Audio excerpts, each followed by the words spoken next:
आप सभी ने बचपन से सुना होगा कि शिव जी का न ही आदि है और न ही अंत, यानी न ही उनका जन्म हुआ है और न ही उनकी मृत्यु होगी। लेकिन ये बात आधी सच है, क्योंकि शिव पुराण और विष्णु पुराण में शिव जी की उत्पत्ति के बारे में लिखा गया है। यहाँ तक कि श्रीमद देवी भागवत में शिव जी के माता और पिता का भी वर्णन किया गया है। तो चलिए आज की इस वीडियो में हम जानेंगे कि शिव जी का जन्म कैसे हुआ। लेकिन अगर आप चैनल पर नए हैं तो वीडियो को लाइक करके चैनल को सब्सक्राइब जरूर कर देना। शिव पुराण के अनुसार शिव जी अजन्मे है, यानी उनका जन्म नहीं हुआ और वो स्वयंभू है। लेकिन विष्णु पुराण में तो कुछ और ही लिखा हुआ है, जिसके अनुसार विष्णु के नाभि के कमल पर ब्रह्मा की उत्पत्ति हुई और ब्रह्मा के तेज से शिव जी की उत्पत्ति हुई। सबसे बड़ी बात यह है कि विष्णु पुराण के अनुसार कहा जाता है कि शिव जी की उत्पत्ति हुई थी, लेकिन शिव पुराण के अनुसार शिव जी स्वयंभू हैं। तो आखिर सच क्या है, चलिए जानते हैं। लेकिन उस कथा को समझने से पहले हम ये समझते हैं कि शिव जी को आदि अनंत क्यों कहा जाता है। एक समय की बात है जब ब्रह्मा और विष्णु में बहस छिड़ गई कि कौन सबसे श्रेष्ठ है, और तभी उन दोनों के बीच से एक विशाल खंबा खड़ा हुआ। उस खंबे से आवाज आई कि जो कोई भी इसका आखिरी हिस्सा ढूंढ लेगा वो सबसे श्रेष्ठ होगा। तभी वो दोनों उस खंबे का आखिरी हिस्सा ढूंढने के लिए निकल पड़े। ब्रह्मा ने एक हंस का रूप धारण किया और वो खंबे के ऊपरी हिस्से में ढूंढने के लिए चले गए। तभी विष्णु ने एक वराह का रूप धारण किया और वो खंबे के नीचे वाले हिस्से में ढूंढने के लिए चले गए। उन दोनों ने हजारों वर्षों तक उस खंबे का आखिरी हिस्सा ढूंढने की कोशिश की, लेकिन उन दोनों को उस खंबे का आखिरी हिस्सा नहीं मिला। अंततः थक हार कर वो दोनों उसी जगह पर आ गए।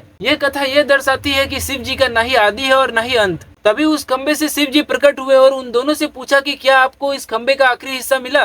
विष्णु ने कहा कि मुझे इस खंबे का आखिरी हिस्सा नहीं मिला, लेकिन ब्रह्मा ने झूठ कहा कि मुझे इस खंबे का आखिरी हिस्सा मिल गया। ये सुनकर शिव जी क्रोधित हो गए और ब्रह्मा को श्राप दिया कि आज के बाद से पृथ्वी लोक पर तुम्हारी कोई भी पूजा नहीं होगी। तो चलिए अब जानते हैं कि शिव जी की जन्म की असली कहानी क्या है। श्रीमद देवी भागवत पुराण में शिव जी के माता पिता का वर्णन किया गया है और उसके साथ साथ उसमें विष्णु और ब्रह्मा के भी माता पिता का वर्णन किया गया है। जिसके अनुसार एक समय की बात है जब नारद ने अपने पिता ब्रह्मा से पूछा कि इस सृष्टि की शुरुआत किसने की और शिव और विष्णु के साथ आपके पिता कौन है। तभी उन्होंने उत्तर देते हुए कहा कि काल सदाशिव और माँ दुर्गा उनके माता पिता हैं। काल सदाशिव को आप शिव जी मत समझना, क्योंकि इन्होंने ही ब्रह्मा विष्णु और शिव जी की उत्पत्ति की थी। शिव पुराण के अनुसार माँ दुर्गा और काल सदाशिव ही शिव के माता पिता हैं। कहा जाता है कि जब ब्रह्मांड में कुछ भी नहीं था, यानी न ही कोई देवता और न ही कोई जीवन, तभी काल सदाशिव ने शून्य में इस जीवन की उत्पत्ति की। उन्होंने ही अपने भीतर से माँ अंबिके यानी माँ दुर्गा की उत्पत्ति की थी। उन दोनों ने सोचा कि अब इस ब्रह्मांड में कुछ और प्राणियों की रचना करनी चाहिए। वो चाहते थे कि अब कोई और इस सृष्टि का भार उठाए ताकि वो दोनों ध्यान मुद्रा में जा सके।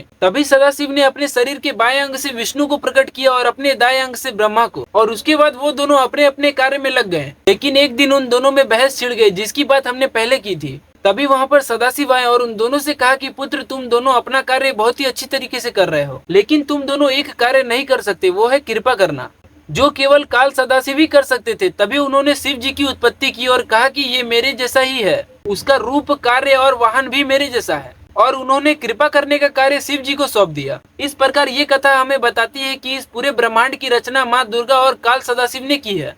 ब्रह्मा विष्णु शिव और माँ दुर्गा उन्हीं के रूप हैं और उन्होंने सभी को अलग अलग कार्य सौंपे हैं ताकि ये सृष्टि ठीक से चल सके।